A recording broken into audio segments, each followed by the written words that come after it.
안녕하세요. 커피앤톡입니다. 오늘도 와주셔서 감사드리고요. 바로 사연 읽어보겠습니다.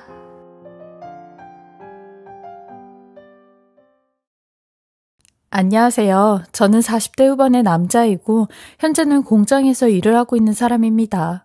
그리고 딸을 하나 둔 아빠이기도 합니다. 저는 여태 살아오면서 다사다난한 많은 일들이 있었지만 재작년 제 인생에 가장 쇼킹했던 일에 대해 이야기를 하고자 이렇게 사연을 쓰게 되었어요. 제 아내에 관한 이야기인데요. 저는 아내를 공장에서 처음 만나게 되었어요. 제가 여태까지 해온 일이 공장 일인지라 여자를 만나는 것도 공장에서 만나게 되었죠. 처음엔 직장 동료로 눈인사만 하고 오며 가며 얼굴만 익히는 사이였는데 아내가 저희 작업장으로 전직이 되면서 많이 가까워지게 되었어요. 아내는 딱 봐도 어린 티가 나는 20대 초반의 아가씨였는데 시골에서 갓 올라와 아무것도 모르는 순수한 사람이었죠. 아내가 착한 것도 착한 건데 어려서 그런가 주변 사람들의 눈치를 굉장히 많이 봤어요. 그저 사소한 실수 하나까지 몸을 벌벌 떨며 죄송하다고 90도로 고개를 숙이는데 이런 아내의 모습에 마음이 많이 갔어요. 마치 제 모습을 보는 듯 했거든요. 제가 집안이 어려워 사회생활을 좀 빨리 한 편인데 매번 어리다는 이유로 무시도 많이 당하고 사장에게 노동 착취도 많이 당했어요. 거기다 공장에서 일하시는 분들이 대부분 말도 거칠고 행동도 거칠어서 제가 사소한 실수만 해도 육두문자를 남발하셨거든요. 그러니 매번 주눅이 들어 눈치를 많이 보며 살았어요. 이럴 때마다 공장에 나가기 싫어서 그만둘까도 수천 번, 수만 번 생각했었는데 정말 제 목구멍이 포도청이라 어쩔 수 없이 공장에 나가곤 했거든요. 근데 이런 것도 한 5년이 지나니 저도 이 생활에 익숙해졌고 일하는 것도 많이 숙련이 돼 실수도 잦아져 공장 생활하는 데는 어렵지 않게 했어요. 그래서 그런가 처음부터 아내에게 연민의 정이 느껴졌어요. 사실 사랑보다는 내가 저 여자를 좀 지켜주고 싶다라는 생각이 더 많았죠. 어린 나이에 이런 곳에서 일을 해야만 하는 속사정을 생각하니 딱했어요. 게다가 아내는 저보다 6살이나 어렸고 제 여동생보다도 더 어렸기에 그런 마음이 더 크게 느껴진 것 같았죠. 저는 그런 아내에게 경희 씨, 이러다가 힘든 일 있거나 내가 도와줄 일 있으면 얘기해요. 여기 같이 일하시는 분들이 말은 좀 쌀쌀맞게 해도 마음은 그렇지 않으신 분들이 전부예요. 그니까 눈치 보지 마시고 무서워하지 마시고 일하세요. 라며 안심을 시켜주었죠. 이런 제 마음이 아내에게 전달이 되었던 걸까요? 아내는 제게 먼저 호감을 표하기 시작했는데 공장 안에선 조장님 하다가도 공장 밖에만 나가면 오빠라는 호칭을 쓰며 제 뒷공무니만 따라다녔어요. 이때부터 저희는 동료들 몰래 연애를 하기 시작했고 만난 지 1년 만에 결혼을 하게 되었어요. 이 소식을 듣게 된 공장 동료들은 그야말로 난리가 났어요. 얌전한 고양이가 부뚜맣게 먼저 올라간다고 둘이 연애하는 걸 단 한 번도 눈치채지 못했는데 어떻게 결혼 얘기를 하냐며 한동안 놀림거리가 되었죠. 그리고 결혼식을 올린 후 얼마 있다 공장 동료들을 초대해 집들이를 했었는데 저랑 나이가 동갑인 친구 동료 하나가 저 끝에서 혼자 술을 홀짝거리며 마시더니 이내 술에 잔뜩 취해 절 향해 소리를 지르며 야 임마, 너 경희 잘 데리고 가는 거야. 너 내가 경희 좋아했던 건 알았냐? 네가 경희 채가기 전에 원래 내가 경희 먼저 좋아했어. 아마 경희 너는 알 텐데, 그치? 근데도 나 말고 저 태식이 놈 선택한 거지? 라고 하는데 순간 찬물을 끼얹은 것 마냥 분위기가 싸늘해졌죠. 제 아내도 얼굴이 시뻘개져선 아니 지금 무슨 말하는 거예요? 저분 술이 많이 취하셨나 보네. 생사람 잡지 말아요. 라고 하는데 친구 동료 옆에 앉은 반장님도 그 친구를 말리며 그만하라고 이미 지나간 일을 왜 이런 날 이야기하냐며 많이 취한 것 같으니 일어나라고 하더라고요. 그러니 자기 혼자 드러누우며 생쇼를 하는데 아주 가관이었어요. 그리고 그 다음날이 되어 공장에 출근을 하니 그 친구는 본인이 무슨 짓을 했는지도 기억을 하지 못하더라고요. 기억이 나는데도 모르는 척하는 건지 아님 기억이 진짜로 안 나는 건지 알 수 없었지만요. 그리고 그 친구도 1년이 안 돼 결혼을 하게 되었는데 어디 배터리를 만드는 공장 사장의 딸과 결혼을 하였어요. 부잣집 사이로 들어가면서 직장까지 그만두게 되었죠. 저와 아내도 결혼식에 초대를 받아 함께 갔었는데 호텔에서 결혼식을 하더라고요. 지금도 호텔 결혼식은 어마어마하게 비싼데 그때는 더 보기 힘든 풍경이었죠. 아내는 그 모습을 보고 내심 부러워하는 것 같았어요. 신부를 부러워하는 건지 아님 신랑을 부러워하는 건지 집에 오는 내내 입이 대빨라워선 아무 말도 하지 않고 괜한 심통을 부리더라고요. 우리 같은 사람은 평생 저렇게 살 수나 있을지 모르겠네. 아휴, 나는 부모 복이 없으니 사는 것도 이렇게 사나 봐. 내 팔자야. 내일 또 공장이나 나가는 팔자지. 라고 하는데 아내의 투덜거림에 할 말이 없었어요. 이 말들이 다 사실이니까요. 저희 부부는 정말 가난하게 살았는데 서로 태어나길 가진 게 없는 집안에서 태어나니 부모의 도움도 받지 못하고 지하 단칸방에서부터 신혼을 시작했어요. 저희 같은 사람은 애초부터 꿈을 크게 갖지 못하는 게 어차피 이런 현실은 벗어날 수 없다는 걸 너무나도 잘 알기 때문이었죠. 평생을 공장 다니면서 운이 좋아 잘리지 않는다면 애 하나 정도는 낳고 그 애 대학까지 가르치고 시집장가 보내는 게 그게 성공이라 생각했어요. 근데 아내는 이런 팍팍한 삶에서 점점 옹졸해갔고 남한테 베푸는 것조차 하지 못했어요. 무조건 내 거고 남의 것도 내 거인 그런 성격으로 변하게 되었죠. 원래 이러지 않았는데 환경이 이 정도로 사람을 메마르게 만드나 싶어 정말이지 가난이 징글맞더라고요. 심지어 아내는 제가 옆집 아이한테 삶은 계란 하나를 주는 것까지도 난리를 쳤어요. 그 집 부모가 우리한테 뭐 하나라도 갖다 준 적 있어? 왜 비싼 달걀을 걔한테 주냐고. 내가 언젠간 쟤네 집에서 달걀 하나 갖고 온다.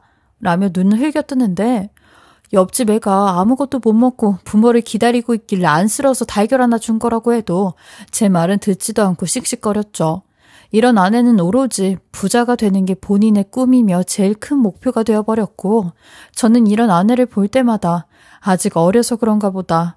자식을 낳으면 좀 달라지겠지 싶었어요. 그렇게 저희는 결혼한 지 5년 만에 아이를 갖게 되었습니다. 맘 같아선 좀 빨리 아이를 낳고 싶었는데 아내가 돈도 없는데 무턱대고 애부터 낳는 건 싫다고 하여 미루다 임신이 된 거죠. 저는 아빠가 될 생각에 들떠 있었는데 아내는 돈을 쓸 생각에 걱정부터 하더군요. 그놈의 돈 하는 아내에게 화가 났지만 임신을 한 상황이라 화도 못 내고 꾹 참자 생각했어요. 하지만 이런 아내의 걱정이 아이에게까지 전해졌는지 아이는 건강하지 못한 상태로 세상 밖으로 나오게 되었습니다. 아이가 장탈장이 되어 자기 몸보다 더 큰 장이 배 밖으로 나오게 되었는데 아기가 아내의 뱃속에 있을 때 장이 한번 꼬여 괴사까지 되었다고 하였죠. 이런 아이의 모습을 보고 가슴이 얼마나 찢어지던지 아내도 그런 아기를 보곤 오열을 하더라고요. 의사선생님 말로는 흔히 있는 일은 아닌데 산모 뱃속에서 장탈장이 되고 양수에까지 노출이 되어 있으니 장이 늘어나고 꼬일 수밖에 없었다고 하더라고요. 아기는 태어난 지 얼마 안 돼 곧바로 1차 수술을 진행하였어요. 팽창된 장이 다 들어가지 못하면 또다시 2차 수술을 진행해야 된다고 했는데 그때 아이 수술비가 없어 진땀을 빼며 여기저기서 돈을 구했던 기억이 나네요.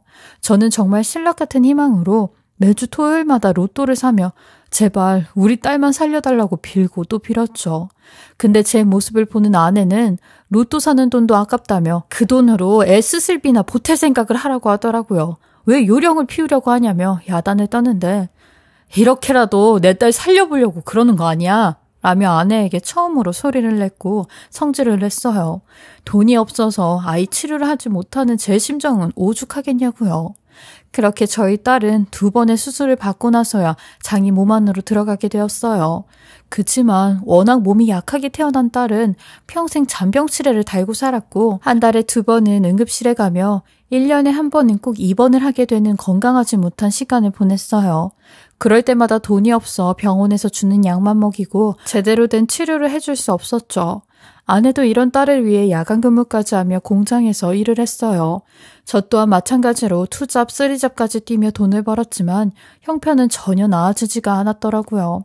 그렇게 잠까지 줄여가며 돈을 벌어야 하는 시기에 갑자기 아내가 잘 다니던 공장을 말없이 그만두게 되었어요. 딸이 한 5살 정도 되었을 때였는데 아픈 아이를 돌봐야겠다는 아내의 이유였고 무턱대고 제게 당신은 그냥 앞만 보고 돈만 벌어. 우리 다정이 살리려면 이라고 하더라고요. 그렇게 몇 년 동안 말없이 희생하며 가장으로 정말 열심히 살았습니다. 근데 이런 제게 몇 년 후 생각지도 못한 일이 벌어지고 마는데 이 일로 온 집안이 쑥대밭이 되고 말았죠. 딸아이가 또 한 번 급성장염으로 병원에 입원을 한 적이 있었는데 저는 공장에 있으니 아내가 혼자 애를 입원시키고 간호를 한다고 했어요. 저희 집은 아이의 입원이 워낙 일상이 된 일이어서 저도 야간까지 일하고 병원에 가본다고 했어요. 그러니 아내는 저녁 늦게 오면 어차피 면회 시간도 끝나니 그냥 걱정 말고 집에 있으라고 하더라고요. 애비된 심정으론 야간에 일을 하지 않고 당장이라도 딸아이에게 가고 싶었지만 병원비와 입원비를 생각하니 몇 푼이라도 더 버는 게 낫겠다 싶어 알겠다고 했고 새벽 2시까지 대리운전을 하고 집으로 들어가려고 했어요. 그런데 그날따라 유난히 딸아이의 모습이 눈에 아른거려 운전도 손에 안 잡히더라고요. 며칠 뒤면 딸의 생일이라 놀이공원에 가고 싶다고 했었는데 병원에 입원을 하게 되었으니 마음에 안 좋았죠. 가서 자는 모습이라도 잠깐 보고 와야겠다는 생각을 했고 새벽 3시에 병원에 갔어요. 자고 있는 아내를 생각해 아내에게도 연락을 하지 않고 갔죠. 입원실에 들어가 간호사에게 보호자임을 밝히고 입원실에 들어가려고 하는데 그곳 간호사가 갸우뚱한 표정을 하곤 보호자를 불러주겠다고 하는 겁니다. 제가 보호자라니까 기어코 안에 계시는 보호자를 불러준다는데 아내가 또 난리를 칠 게 뻔해 난처해하고 있었죠. 그리고 얼마 뒤 아내가 병실 밖으로 나오는데 절 보더니 화를 내는 게 아니라 당황스러운 얼굴을 하며 아니 왜 왔어? 집에 가서 쉬지. 애 자니까 그냥 가. 약 먹고 겨우 잠들었어. 응? 얼른 가. 라며 제 등을 떠미는데 이런 아내의 태도가 뭔가 수상했고 아이 상태가 많이 좋지 않아 이런가 보다 생각이 들었어요. 저는 그런 아내를 뒤로하고 내가 내 눈으로 직접 봐야겠다고 하고 무작정 병실로 들어갔어요. 제가 또 워낙 애한테는 끔찍해 아내도 아차 싶은 것 같았죠. 그리고 병원에 들어가니 딸아이는 생각보다 멀쩡한 모습으로 링거도 한 개만 꽂고 자고 있는데 그때 갑자기 에이씨 라는 남자의 목소리가 들리기 시작하는 겁니다. 그러니 아내는 본인이 더 놀래 어머 라는 소리를 냈고 저는 그런 아내를 쳐다보며 이게 무슨 소리야? 여기 누가 또 있어? 라고 하니 바닥 쪽에서 중얼거리는 남자의 목소리가 계속 들려오는데 저는 딸 침대의 밑바닥을 들여다보려고 했어요. 그러니 아내가 절 막아서며 거긴 왜? 옆에 보호자가 내는 소리야. 애 봤으니까 이제 얼른 가. 내일 일도 가야 되잖아. 라고 하는데 제가 바보가 아닌 이상 옆에 보호자가 있는지 없는지는 알 수 있었어요. 보호자 침대가 아예 펴져 있질 않았으니까요. 전 그런 아내를 뒤로하고 딸이 누워있는 침대 밑을 들여다봤어요. 근데 거기에 어떤 남자가 대자로 누워있는 게 아니겠어요? 제 인기척에 그 남자도 절 봤고 그 깜깜한 병실에서 그 의문의 남자와 눈이 마주쳤어요. 온몸에 소름이 끼쳤고 너무 놀래 큰 소리로 너 누구야? 라고 하니 그 남자가 바닥을 슬슬 기어 밖으로 나오며 제 아내의 이름을 부르기 시작하는 겁니다. 저 또한 아내를 바라봤고 아내는 눈을 질끈 감으며 망했다는 표정을 짓고 있는데 저는 밖으로 나온 그 남자의 얼굴을 정면으로 보게 되었고 그 얼굴을 보곤 또 한 번 까무러쳤어요. 그 사람은 바로 10여 년 전 저와 같은 공장에서 일을 했던 그 동갑의 동료였거든요. 그 외에 부잣집 딸과 결혼을 한 아내를 사모했던 그 친구 말이에요. 10년 만에 만나게 된 그 친구는 얼굴도 많이 야위어 있었고 추레한 옷차림과 수염, 머리가 덥수룩했는데 술 냄새가 진동을 하더라고요. 아내는 그 친구가 나오자마자 도망을 가기 시작하는데 그 친구놈도 눈이 반쯤 풀려선 야 최경이 너 거기 안 서? 라며 아내의 뒤를 쫓더라고요. 저 또한 그 두 사람을 쫓기 시작했는데 이내 아내는 친구놈 손에 잡혀 그놈에게 사정없이 가격당하고 있는데 저는 그놈에게 달려가 너 이 새끼야 지금 남의 마누라한테 뭐하는 짓이야? 라며 소리를 질렀어요. 그러니 저의 말림에도 그놈은 아랑곳하지 않고 아내에게 야 이 여편네야 병원에 있는 척하더니 이놈은 누구야? 이놈은 누군데 너한테 마누라라고 하냐고. 그때 그 나이트에서 만난 젊은 영계가 이놈이냐? 이놈한테도 나한테 했던 것처럼 돈다발 안겨주면서 사랑한다고 했냐고 라는데 지금 이게 다 무슨 소리인가 싶어 제정신이 아닌 그놈의 멱살을 잡으며 야 이병진 너 내 마누라한테 대체 뭔 소리 하는 거냐고 라고 하니 그놈은 그제서야 밝은 데서 보니까 이제야 알겠네. 너 이 옆현 애랑 아직도 붙어 살고 있었냐? 라며 믿기 힘든 얘기를 폭로하기 시작하는데 아내는 황급히 그놈의 입을 틀어막았지만 소용이 없었어요. 그놈이 아내까지 밀치며 얘기를 했거든요. 야, 네 마누라가 34억이나 되는 로또에 당첨된 건 알고 있었냐? 그것도 5년 전에. 5년 전부터 저 여자가 너를 깜빡 속이고 있었다고. 라는데 아내는 지금 저 인간 술 마시고 헛소리 하는 거라고 절대 아니라고 소리를 치는데 그놈이 눈을 동그랗게 뜨며 야, 나 술 안 취했고 멀쩡하니까 너 미꾸라지처럼 빠져나갈 생각도 하지 마라. 라고 했고 그놈은 언젠간 절 찾아와 이 모든 얘기를 하려고 했다는 겁니다. 그놈 말로는 아내가 5년 전 로또 1등에 당첨이 되었을 때 자기도 같이 있었다는데 그 둘은 그전부터 지속적으로 만남을 가져왔다는 겁니다. 그리고 그 로또도 본인이 사라고 해서 구매를 했다는데 심지어 당첨금도 같이 수령하러 갔다는 겁니다. 증거 사진도 다 보여줄 수 있다고 했어요. 그렇게 아내는 돈을 받자마자 이왕 이렇게 된 거 서로 배우자한테 숨기고 이 돈으로 우리 평생 몰래 연애를 하자고 했다는데 5년 전이면 아내가 아이를 핑계로 일을 그만둔 그 시점이었어요. 그렇게 아내는 그놈과 함께 따로 집을 얻어 밖에선 호화로운 생활을 하였고 저희 딸은 아파서 돈 때문에 치료도 받지 못할 때 한가로이 골프를 치고 피부 관리를 받으러 다녔다는 겁니다. 그러면서 지금 당장 우리가 살림 차린 집도 데려갈 수 있다는데 그놈의 말은 전부 다 사실이었어요. 근데 이렇게까지 폭로하는 이유가 아내가 요 근래에 또 다른 남자를 만나기 시작했고 의심을 품다 결국 저희 딸 병원까지 왔다는 겁니다. 저는 그 소리를 듣고 바닥에 그냥 주저앉았어요. 너무 분했고 아내에 대한 배신감에 피눈물을 흘렸어요. 그러니 아내는 제 앞으로 와서 잘못했다고 숨기려고 한 건 아니라면 여보, 저 인간이 일부러 과장되게 얘기하는 거야. 나는 숨길 생각 추호도 없었어. 근데 저 인간이 숨기자고 먼저 한 거라고. 그리고 나는 아직도 당신 사랑해. 라는데 아내의 말에 눈이 돌아가 멱살을 잡으며 애가 아파서 돈 없어서 치료를 못 받고 있을 때 너는 수십억을 가지고 있으면서도 돈 한 번 안 낸 거냐고 소리를 질렀죠. 네가 엄마 맞냐고 인간이 맞냐고 난리를 쳤어요. 그러니 그 친구놈이 낄낄거리며 야, 이 등신아, 너는 그냥 이 여자한테 보험 같은 남자야.